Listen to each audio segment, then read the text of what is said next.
Let's check this out by Wall Street Journal. After the big tariff announcement, something happened that shocked economists, and it wasn't the stock market dropping. It was the value of the dollar dropping.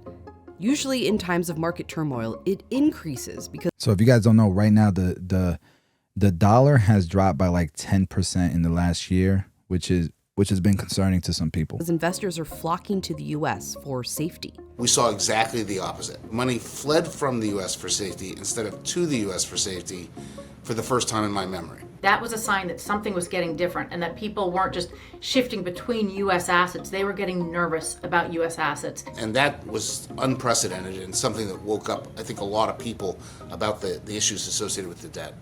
That national debt was also one of the main reasons the U.S.'s credit rating was downgraded soon after. It's not just people like me who've been talking about this for, a couple of decades. The economics is pretty clear. So let's explain.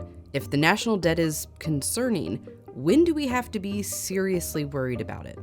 But first, here's what the debt even is. Congress spends more than it brings in through tax revenue.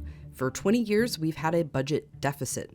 2024's $1.8 trillion deficit was added to the combined deficits from the past years. This is the total running national debt. It's a lot. But obviously our economy now is bigger than back then, so here it is as a percentage of GDP. This is a better way of looking at it. It's still a lot. We're at World War II levels. And back then there was good reason to go into debt. The U.S. Treasury raised this money by selling bonds. Buy a bond. You can be the guy that helps supply the guns and planes and tanks. They still do today, but most Treasury securities that fund the debt aren't sold via celebrities. They're sold at auction. To private investors, to foreign investors, lots of companies and pension funds keep their money in U.S. securities. Some government debt is actually a good thing because it allows households to basically save in a low-risk asset. And sometimes it's necessary to go into debt. Big recessions. We want to maintain the standard of living. Pandemics. We borrowed a lot in the pandemic. Probably a really good thing to do in 2020. That's exactly when you want to be able to borrow. The problem is we borrowed when we weren't in the crisis. Which is how we got ourselves into a World War amount of debt. And carrying a large debt is concerning for a few reasons.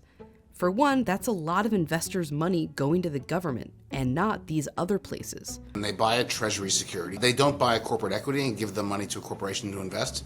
They don't stick it in a savings account and have a bank loan it out to build a house. That $1.8 trillion is not available to whatever it may be that makes the economy more productive and allows us to live better. And that's why it matters to the average person. It's the opportunity that we're giving up by financing so much federal debt. Studies have found that if the debt were to go down to here by 2050, incomes per person would be nearly 7% larger. The thing about the national debt is it affects basically everything in our economic lives and then some, but we don't see it, we don't feel it, many people don't realize it. And secondly, well, this is what the government spent in 2024. Social Security and healthcare are obviously the big ones. But here, more than was spent on the military, more than everything else spent to run the government, or interest payments on the national debt. We have so much debt that we're borrowing to pay the interest on the previous debt. Well, that's like getting a new credit card to pay off the old one, and if you're doing that, you're in trouble. So right now, if interest rates go up just 1 percentage point more than they're expected to, it adds about $300 billion in borrowing a year. So if some debt is good, but too much debt can be bad, when does it become bad, like unsustainable bad? If the publicly held debt goes above roughly 175% of GDP, things get pretty hard at that point, and 200% is really the drop dead limit. And the reason why is once you hit that limit, you couldn't possibly raise taxes enough at that point to meet the interest payments. That's the Greek-Portugal meltdown scenario. And when that happens, number one, usually your economy is not in very good shape, so it's not generating a lot of income, so you can't tax it, you can't pay the debt. Suddenly your interest rates go way up because the borrowers want their money back. No one can afford anything. You get a recession on top of everything else. You're having to raise taxes to pay off the borrowers who are demanding their money. They don't care how you're doing. And it's a really, really bad situation, and one that should be avoided because it can be avoided. Because once you're in there, there are no good choices.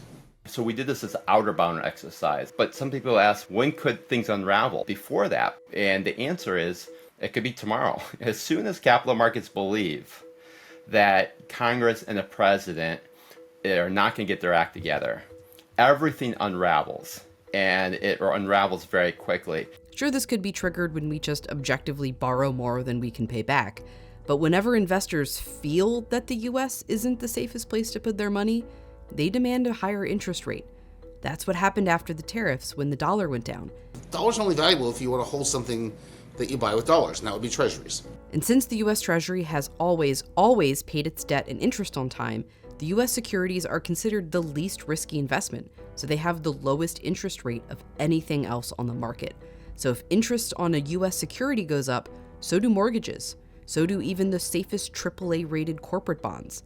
Everyone in this market is affected. It ripples through the entire economy in ways that hurts all of us. If this happened on a larger scale and interest rates really went up for everything, it could spiral into a fiscal crisis. The problem with a debt crisis is that once it happens, you can't just debt your way out of it. We might be able to borrow during the next crisis. All we know is we have less space to do so than we otherwise would have. We're not there. We're not going to be there tomorrow. But, I always tell people, look, there's no point in finding out how long the world will wait. Let's not run the experiment. Let's just fix the problem and avoid the crisis. Okay, how? How can the national debt be fixed? Yeah, talk to Some me. policymakers argue if the US economy does better, we can basically grow our way out of it. So that is what Trump and his administration is trying to do. This is why they're okay with the deficit, with adding to the deficit and lowering taxes, because they think by lowering taxes, they can grow the economy, grow the GDP, grow ourselves out of this deficit. If more people Where Elon's like, no, bro, we don't need to add to the deficit. We can cut costs and grow ourselves out and get out of this quicker. make more money, that's more tax revenue, that's higher GDP, this ratio gets smaller. Economists say this could work if the debt wasn't already so big and spending wasn't also growing. You can't grow your way out of this. Most spending is already tied to economic growth. You solve the fiscal problem, the spur economic growth. And experts say the solution to the debt is simple. Congress needs to spend less and bring in more. We need to do some hard things. We need to honestly fix Social Security, which is headed towards insolvency. Same with one of the trust funds in Medicare. Those require real choices. We do have to make changes to our welfare programs. We do have to look at how our defense procurement programs work and all the money that's wasted there. We do have to put discretionary spending caps on, and we do have to raise taxes. All of those things, which are like not popular political. We don't have to raise taxes. That's why we're trying to do the sovereign fund by lowering the deficit, doing the sovereign fund. That's why he's doing the tariffs. That's why he's doing all this. He's saying we don't have to raise taxes. We can have tariffs like we've had historically and stop taxing the American people so much. It's just not what we're founded on. Political slogans. They have to get done. And of course, there's things that we're not founded on that we've implemented or we've changed today. I get it.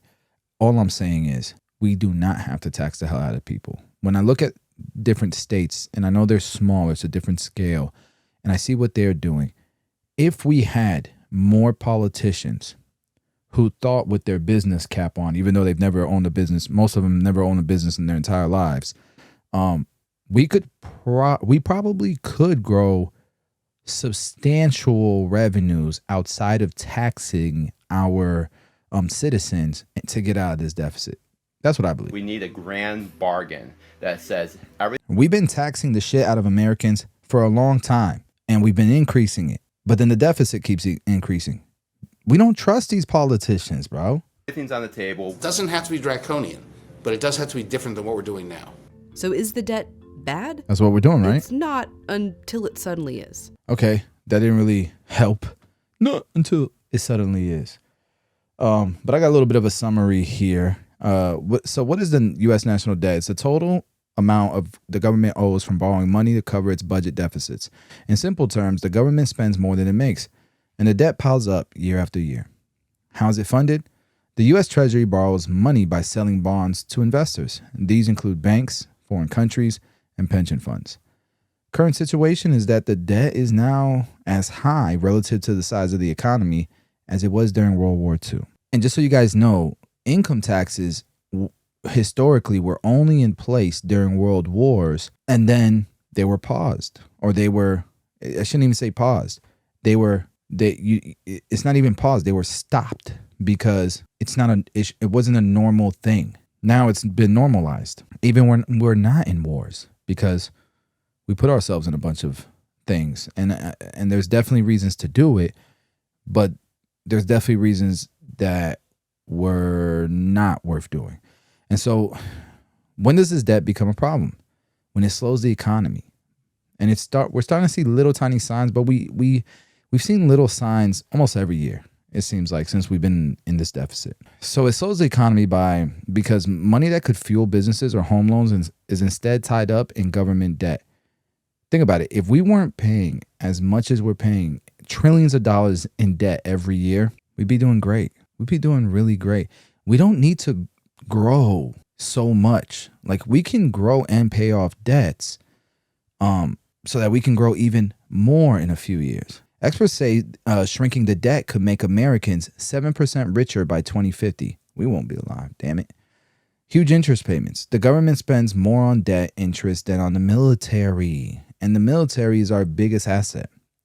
It's like paying one credit card with another. It's unsustainable over time.